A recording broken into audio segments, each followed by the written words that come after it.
So this was called To Have and To Hold, and it very much felt like I say Mike Leigh because, are you aware of Mike Leigh's work? Have you seen, like... I'm not sure Secrets and Lies, or Another Year... Timothy Spall a lot. Yeah, Timothy Spall, Leslie Manville, Ruth Sheen... Yeah. Almost like social realist sort of dramas, elements of comedy. You know, he tries to go for authenticity, and I feel this is what they started with here. This is this sort of dull middle-class couple played by Nicola Walker and Steve Pemberton, Harriet and Adrian, who have been married for 20 years. She's wanting to renew their vows. She's briefly strayed with a former colleague, and each scene is sort of preceded by the sort of part of the marriage vows. So because it's called the episode itself, isn't he? Which is he's a wedding photographer, yes, and he has a dark room in their house. A very dark room. A very dark room. Before we go into like the twist in the tale, I loved the sort of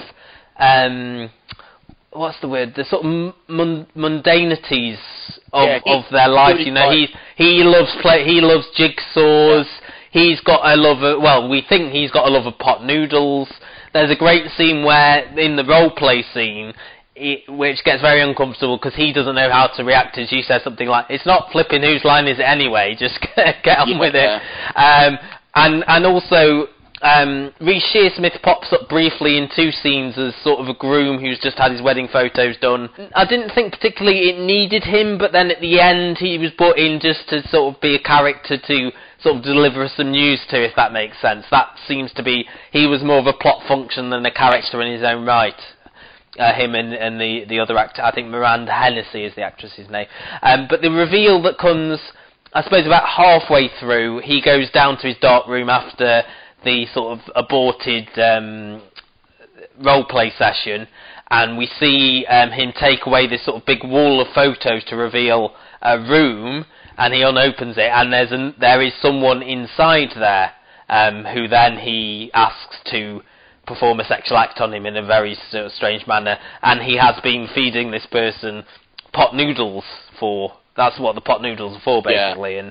And then the next scene sees Harriet surprise him with a trip to Paris, and he basically he throws himself down the stairs because he doesn't want to go, because basically whoever's in the room will die. Yeah. And the reveal at the end is that in the room was their old cleaner who's been down there for 9 years.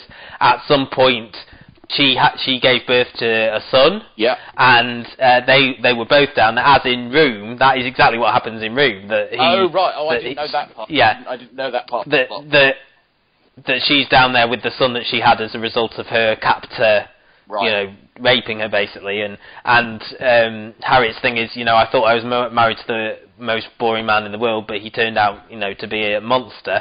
And the final reveal is exactly like a Joseph Fritzl character. The final reveal is that they've kept him alive in this room and are now chaining him up and feeding him pot noodles. Yeah. I mean, this was, for me, I loved both the sort of, because for half of it you think, oh, this is just like a sort of awkward social thing that they're doing. This is another sort of style that they're experimenting with.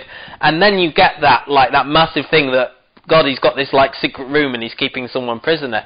And it just changes the entire tone. And I went back to watch, because it is one that stands up to repeat watching, like the episode 12 Days of Christine that they did, I think, in the second series, where you get all these little clues, and then you have to go back and watch it, because there's certain little bits where you go, oh yeah, they mentioned the cleaner, oh yeah, they mentioned, like, the son, her son is called Levi, and they said that's the name he wanted to give a son if he'd had a son. And it's just like little bits here and there, and I think it's so clever, and again, it just gives me a massive appreciation for their writing, and also Nicola Walker's performance in this was fantastic.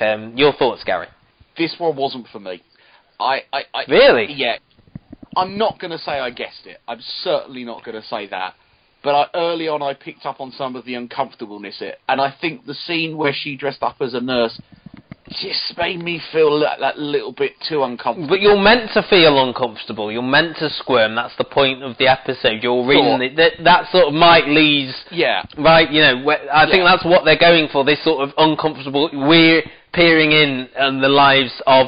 And, like, could be a normal, quite dull married couple, because that's it. It's like this mundane thing that then opens itself up, and that's what it's meant to be, and that, for me, succeeds. And I think if you're not... Maybe you don't like that style of writing, of drama, of things like that, of sort of social realism, then you're maybe not going to gel with the episode. It's not going to work for me.